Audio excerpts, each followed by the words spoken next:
Hey everybody, this is Alex Merced from alexmercedcoder.com. I figured I'd continue going through Ballerina by example so we can learn more about the Ballerina language. So I figured we'd go through the remainder of Ballerina basics, these 4 code snippets. So let's first do required parameters. Okay, so it looks like you could create required parameters, meaning that the function will error if you don't pass in the parameter. Like usually what would happen is that if you had parameters that are required, a lot of languages don't allow you to determine whether to denote whether that parameter is required. So it doesn't throw an error saying I need this parameter. It just runs and then can't do something and just says, hey, I couldn't do this because I didn't have this information. So it's a slight difference. The idea is the difference in the kind of error you'll get, and the benefit of that is you just get errors that are much more descriptive. Okay, so let's see here. How do we denote this? Okay, function calculate int a, int b, and c. Those look all pretty straightforward as parameters. It returns an integer, a plus 2 plus b.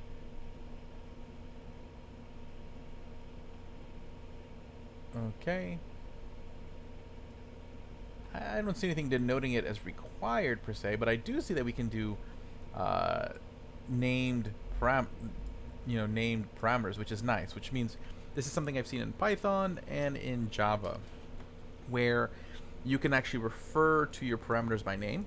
So basically, even though b is the second parameter in my list of parameters here, when I use the function, I can actually specify, okay, which one is being assigned to which. So I'm saying, hey, even though I'm specifying the second, I want this to be sent to the C parameter.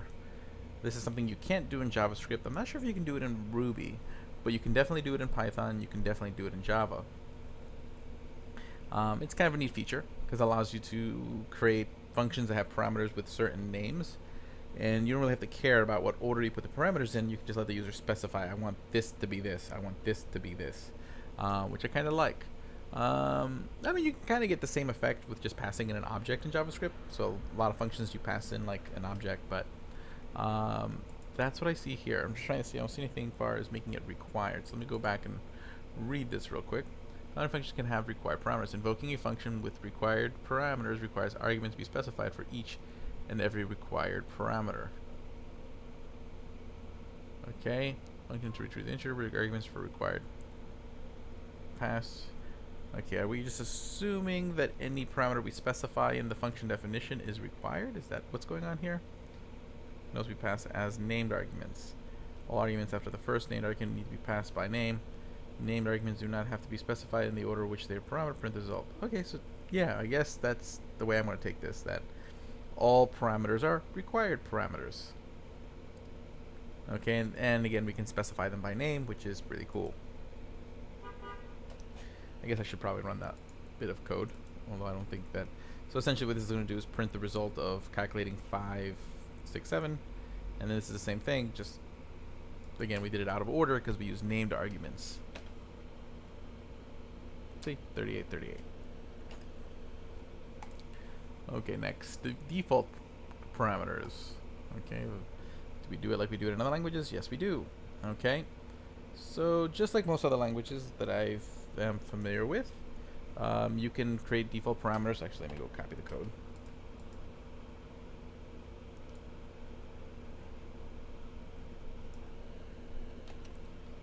Okay. Whoop.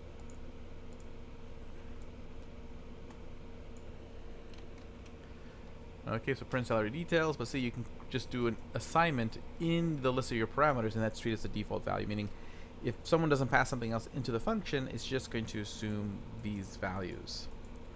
Okay, so that's pretty straightforward. That's pretty much like how all languages that I'm aware of does that. And it's a pretty good way of doing it. So is there anything else interesting in here? Not that I see, although I didn't copy over an extra curly bracket. So basically what's happening, the only thing that's being passed in is the base salary argument.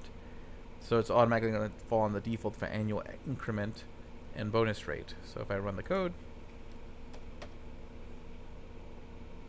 base salary 2,500, annual increment 20, bonus 0.02. Okay, so that's straightforward. Okay, so far nothing, nothing out of the details of what we're used to from other languages. Rest parameters. This sounds like it will be interesting. And I have only one rest parameter, and the rest parameter can take 0 or more values. The rest parameter inside of a function is equivalent to a list of the same type. So let's see here.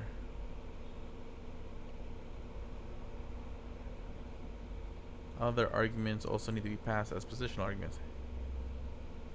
So let me see. Okay, cool. So this is kind of like the rest operator in JavaScript. That always makes me happy. One of my favorite things. So let me copy this code. Let's walk through it.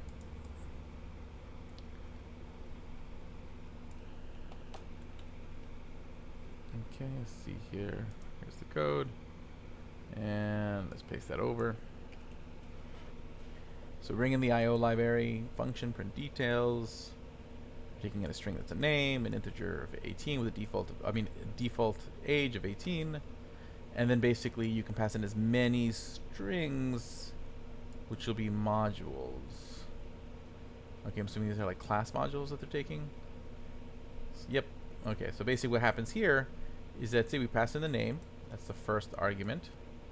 We pass in the age, the second argument, and then all other strings afterwards get captured in this string.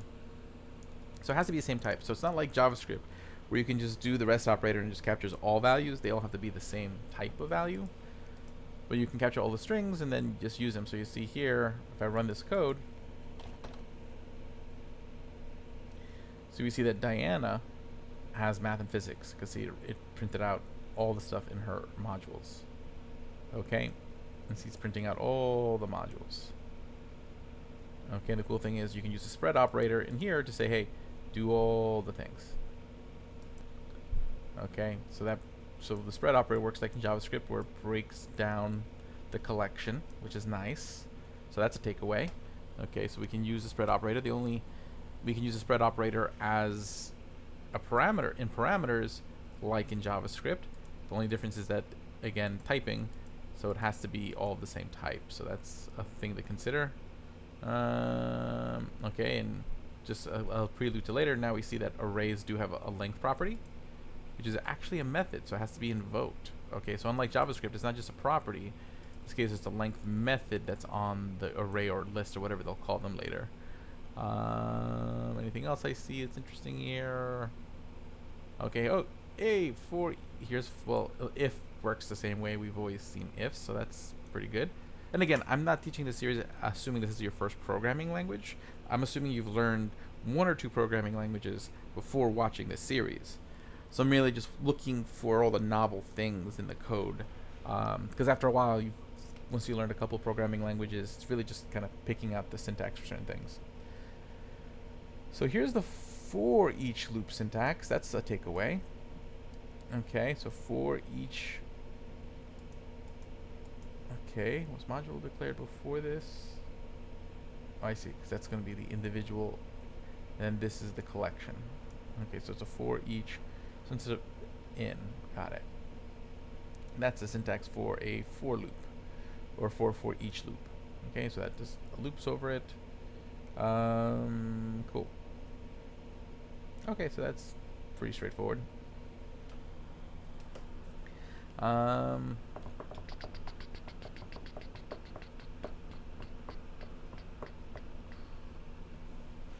Okay, I think that's pretty good on that one.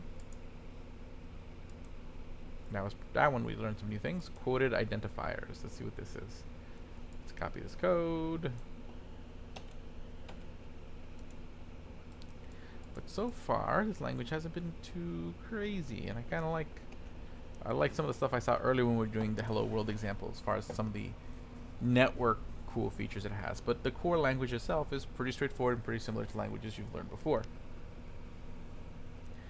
Let's see what we see here.